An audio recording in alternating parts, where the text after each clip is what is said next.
Pemirsa, ratusan rumah di Desa Ciberem, Kecamatan Kertasari, Kabupaten Bandung rusak akibat gempa yang mengguncang Kabupaten Bandung. Gempa berskala besar yang memicu tsunami itu berpotensi terjadi di 2 megatrust Indonesia. Gempa terjadi di kawasan Bantul, Daerah Istimewa Yogyakarta pada pukul 19.57 waktu Indonesia Barat.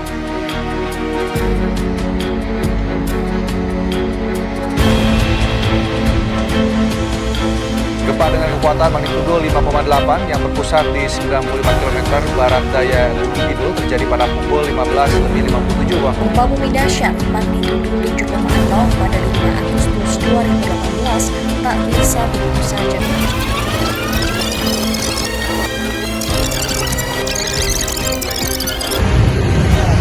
Gempa bumi di Indonesia terjadi karena pergerakan lempeng tektonik yang saling bergesekan, bersentuhan, atau menjepit satu sama lain. Pergerakan lempeng-lempeng ini melepaskan energi yang besar yang kemudian dipancarkan ke segala arah sebagai gelombang gempa bumi. Kak Fikri. Kenapa, Dek? Nanya boleh nggak? Nanya apa? Lagi mana ini?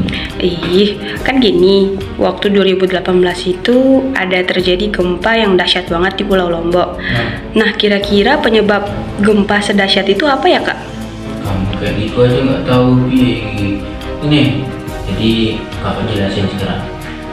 Jadi, Indonesia itu sering gempa karena merupakan negara yang akan gempa bumi karena terletak di pertemuan 3 lempeng. Lempeng itu antara lain ada lempeng Indo-Australia, lempeng Pasifik, dan lempeng Eurasia. Sekarang saya tanyain, gempa itu kapan pertama kali di Indonesia terjadinya? Nggak tahu. Nggak tahu juga. Ini jawabannya. Jadi gempa bumi paling awal yang tercatat di Indonesia adalah pada tahun 1929. Begitu. Itu dicatat dalam catatan Hindia Belanda. Dan begitu, Dek. Oh ya dah. Oke deh, makasih ya, Kak. Oke. Tahu nggak sih guys, salah satu gempa bumi terbesar yang pernah terjadi di Indonesia adalah gempa bumi di Aceh. Gempa bumi yang terjadi pada tanggal 26 Desember 2004 ini memiliki kekuatan sebesar 9,1 skala liter dan menyebabkan kenaikan gelombang air laut setinggi 30 meter sehingga terjadinya tsunami. Akibat gempa yang terjadi pada saat itu memakan korban sebanyak 230.000 umat yang meninggal dunia dan mengalami kerusakan fasilitas infrastruktur di Aceh pada saat itu.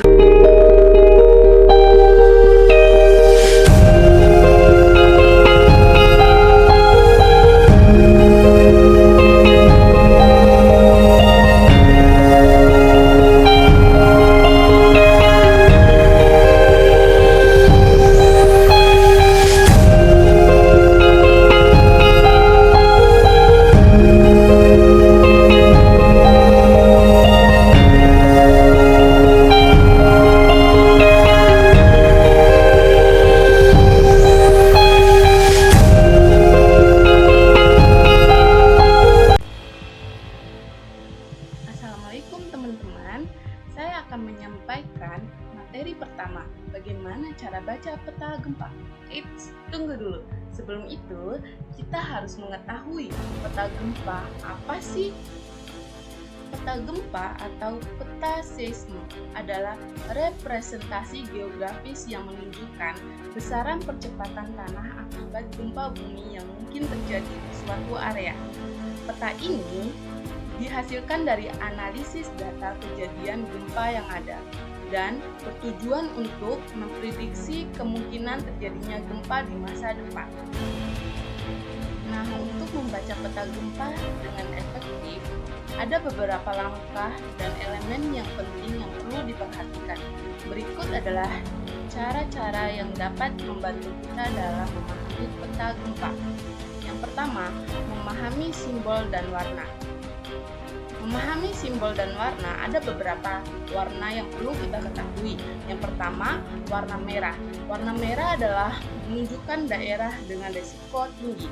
Yang kedua, warna kuning adalah menunjukkan risiko sedang. Sedangkan yang terakhir, warna hijau adalah menunjukkan risiko rendah. Lalu yang kedua, skala magnitudo. Peta gempa sering mencantumkan skala magnitudo yang menunjukkan kekuatan gempa. Skala ini membantu masyarakat memahami seberapa kuat potensi gempa yang mungkin terjadi dan dampaknya terhadap wilayah tersebut. 3. Lokasi dan kedalaman gempa. Untuk mengetahui lokasi dan kedalaman gempa, kita harus mengetahui yang pertama, informasi mengenai lokasi pusat gempa biasanya ditunjukkan dengan titik dan simbol tertentu. Yang kedua, kedalaman pusat gempa dinyatakan dalam kilometer dan memberikan gambaran tentang seberapa dalam gempa terjadi. Lalu yang keempat, petunjuk geografis. Peta juga dilengkapi dengan petunjuk geografis seperti batas administratif, sungai, dan jalan yang membantu dalam navigasi informasi di peta. Selanjutnya akan disampaikan oleh teman saya. Bye-bye. Oke, baik teman-teman, di sini saya akan melanjutkan penjelasan terkait dengan pembacaan peta gempa, di mana di sini kita masuk pada jenis-jenis peta gempa itu sendiri. Adapun jenis peta gempa itu dibagi menjadi 3. Yang pertama ada peta zonasi berbahaya, dan yang kedua ada peta spekta respon, dan yang terakhir ada peta zonasi mikro. Di mana pada peta zona berbahaya itu mengelompokkan wilayah-wilayah yang ada di dalam peta gempa itu sendiri berdasarkan tingkat bahaya gempa. Dan yang kedua, terkait dengan peta spekta respon, itu menjelaskan atau menunjukkan kita terkait dengan informasi lokasi-lokasi yang memerlukan desain bangunan tahan gempa. Nah, dan yang terakhir, peta mikrozonasi. Pada peta ini memberikan kita informasi detail tentang kondisi tanah yang dapat mempengaruhi getaran. Persamaan-persamaan di dalam SNI 1726. Jadi Standar Nasional Indonesia atau yang disingkat dengan SNI adalah satu-satunya standar yang berlaku secara nasional di Indonesia. SNI dirumuskan oleh Komite Teknis dan ditetapkan oleh Badan Standarisasi Nasional atau yang disingkat dengan BSN. SNI 1276 adalah Standar Nasional Indonesia yang mengatur tata cara perencanaan ketahanan gempa untuk struktur bangunan gedung dan non-gedung. Versi terbaru SNI 1726 2019 ditetapkan oleh Badan Standarisasi Nasional atau yang disingkat dengan BSN yang bertujuan untuk meminimalisasi kerugian serta korban jiwa akibat gempa bumi, terutama di Indonesia yang terletak di jalur lempeng tektonik aktif. SNI 1726 adalah standar nasional yang mengatur perencanaan ketahanan gempa untuk bangunan. Berikut adalah beberapa persamaan penting yang terdapat dalam SNI 1726 2002 dan SNI 1726 2012. Yang pertama, SNI 1726 2002 memiliki cara hitungnya sendiri, yaitu V sama dengan C dikali W, yang sebagaimana V adalah gaya geser dasar, C sebagai faktor respon gempa, dan W adalah sebagai berat total bangunan. Kali ini saya akan menjelaskan bagaimana cara kita menggunakan aplikasi satuan ini.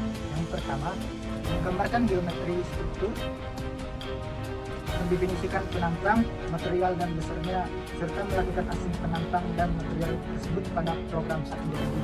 Yang kedua, menentukan WI dalam kurung berat lantai tingkat T1 dengan kombinasi pembebanan sama dengan DL tambah LLR dalam kurung, umumnya diambil LLR sama dengan 0,3 LL tutup kurung, supaya mudah membaca output WI pada subgroup joint force sum akibat kombinasi pembebanan DL plus 0,3 LL. Sebaiknya dibuat grup name untuk frame dan join pada setiap tingkat. Yang ketiga, menginput massa tiap tingkat dalam kurung MI dengan menggunakan join meshes dan membuat rigid floor diagrama. Terus yang keempat, karena masa tiap tingkat telah di-input dengan menggunakan join message, maka definisi masa material dirubah menjadi 0. Lalu dapat dilakukan analisis dinamik untuk mencari TI. Yang kelima, setelah TI didapat, maka SNP 1726 2002 akan diperoleh besarnya 5 pi dalam kurung desir yang selanjutnya dapat dihitung FI. Masukkan FI sebagai beban gempa, asing join static force global X. Yang keenam, langkah terakhir dapat dilakukan analisis statis biasa dan sekaligus dapat menyusun struktur gedungnya, apakah dengan struktur beton bertulang atau struktur baja. Oke, baik, kita lanjut ke materi selanjutnya, yaitu gedung bebas simetri 3. Yang pertama yaitu gedung bebas. Definisi dari bebas dalam konteks gedung seringkali merujuk pada desain yang tidak terhalang oleh elemen lain di sekitarnya. Ini berarti bahwa gedung tersebut memiliki akses yang baik dan tidak terhalang oleh bangunan lain, memungkinkan sirkulasi udara dan pencahayaan alami yang optimal. Terus keterkaitan dengan aksesibilitas. Gedung bebas juga dapat diartikan sebagai bangunan yang dirancang untuk memenuhi prinsip aksesibilitas, sehingga dapat diakses oleh semua orang termasuk penyandang disabilitas. Baik, selanjutnya yang kedua, simetri. Simetri mengacu pada keseimbangan dalam desain bangunan, di mana kedua sisi bangunan memiliki kesamaan dan bentuk dan ukuran. Ini memberikan tampilan estetis harmonis dan sering kali dianggap lebih menarik secara visual. Yang ketiga, tiga lantai. Simetri mengacu pada keseimbangan dalam desain bangunan, di mana kedua sisi bangunan memiliki kesamaan dalam bentuk dan ukuran. Ini memberikan tampilan estetis yang harmonis dan seringkali dianggap lebih menarik secara visual.